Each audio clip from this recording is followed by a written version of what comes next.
ये नया शुरू करा दिया। धन्यवाद आप सबका। उम्मीद थी मुझे, यही उम्मीद थी।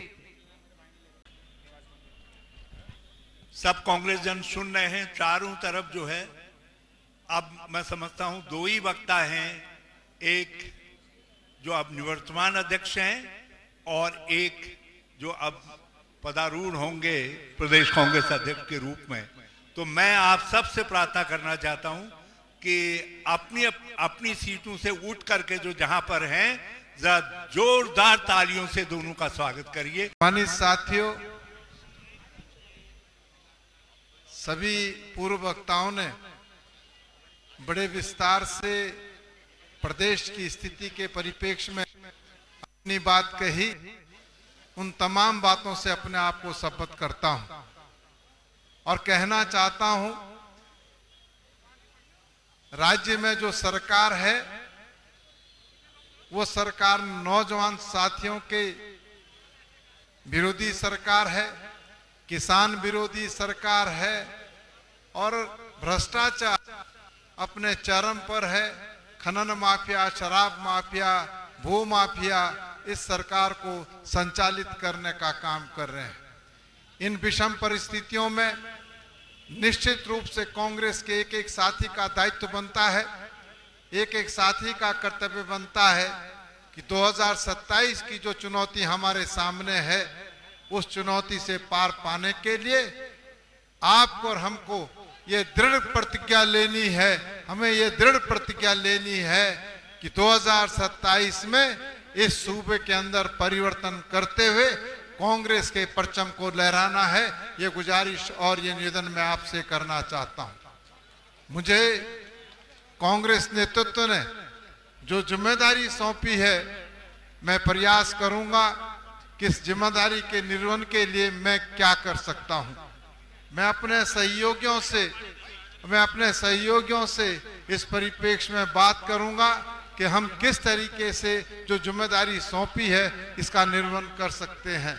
मैं पुनः गणेश गोदियाल जी को बहुत बहुत बधाई देता हूं और साथ ही साथ कर्ण मेहरा जी, जिन्होंने अध्यक्ष के रूप में इस प्रदेश के अंदर कांग्रेस को मजबूत करने का काम किया है। दोनों ही साथियों को बधाई देते हुए अपनी बात विराम करता हूं। जय हिंद, जय भारत, जय उत्तराखंड। आज का दिन और हमारे निवर्तमान जिनका कार्यकाल बहुत ही शानदार रहा और जिन्होंने कांग्रेस संगठन को स्थापित करने में, कांग्रेस को एक नई दिशा देने में एक प्रमुख भूमिका निभाई, मेरे छोटे हमारे सबके प्रिय करण मेहरा जी। आज का दिन बहुत ही खुशगवार दिखाई दे रहा है। मैं देख रहा हूं लगातार एयरपोर्ट से लेकर यहां तक विभिन्न से आए हुए मेरे सभी कांग्रेस के साथियों ने जोश और उल्लास के साथ, जिनके चेहरे पर मैं उमंग दे रहा था, उत्साह देख रहा था, स्वागत किया। और यह स्वागत ही नहीं है, एक लक्ष्य निर्धारित करने के लिए, 2027 का लक्ष्य निर्धारित करने के लिए निश्चित रूप से आप यहां पर मौजूद हैं। और यह लक्ष्य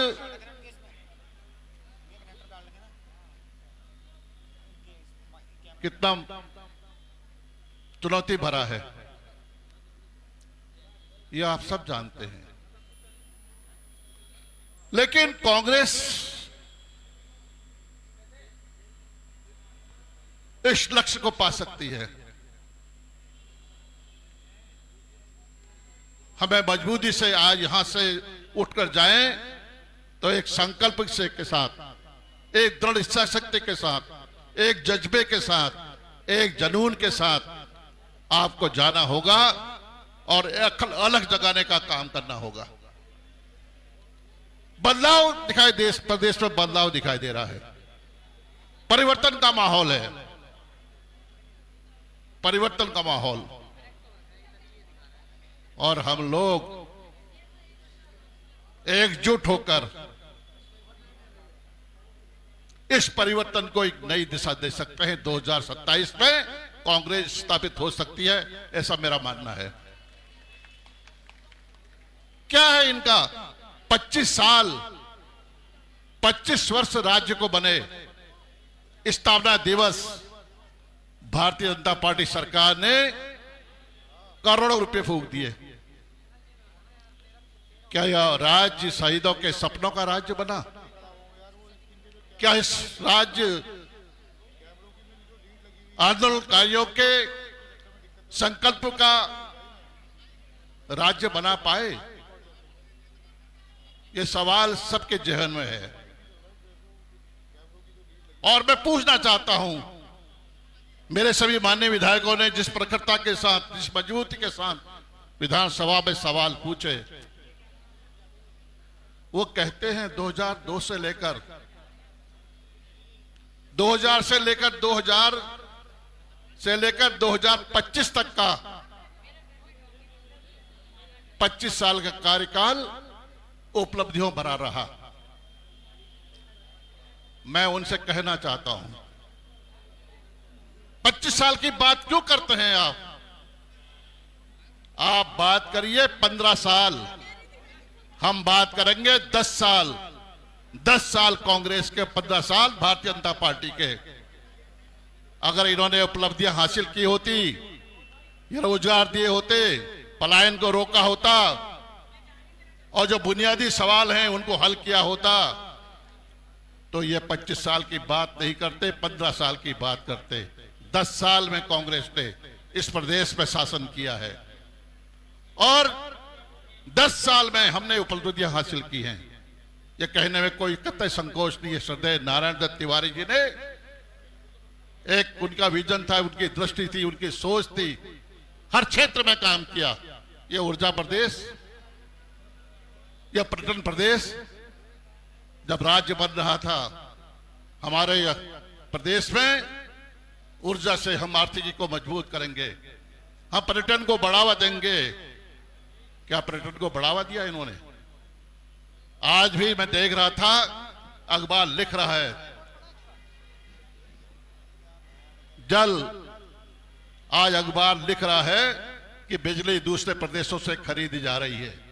क्या ये उत्तराखंड के शहीदों का उत्तराखंड बना है? तो हमारे पास भ्रष्टाचार के जैसे मुद्दे हैं, हमारे पास पलायन, 1720 गांव घोस्ट विलेज घोषित हो चुके हैं। क्या इस पर चर्चा नहीं होनी चाहिए? 1200 स्कूल बंद होने के कगार पर हैं। क्या इस पर चर्चा नहीं होनी चाहिए? ये सवाल हमें नहीं पूछना चाहिए? ये आयोजन समारोह नहीं, अब निकलना होगा, एक अलग जगह नहीं होगी, हमें संपर्क करना होगा, संवाद करना होगा, तभी कांग्रेस वापस करेगी, ऐसा मेरा मानना है। ये लड़ाई आसान नहीं है, आपसे साफ तौर से कहना चाहता हूं। जिस तरह से पंचायती चुनाव में इन्होंने सत्ता का दुरुपयोग किया, अराजकतावादी तत्वों के साथ, हमारे 6 मेंबर उठा लिए नैनीताल में, अल्मोड़ा में क्या हुआ, दोराहाट में क्या हुआ, बेताल घाट में क्या हुआ, रुद्रप्रयाग में क्या हुआ। पंचायती चुनाव में इन्होंने धन बल से, सत्ता बल से, अपने गुंडों से सत्ता में पंचायती चुनाव में काबिज होने का काम किया है।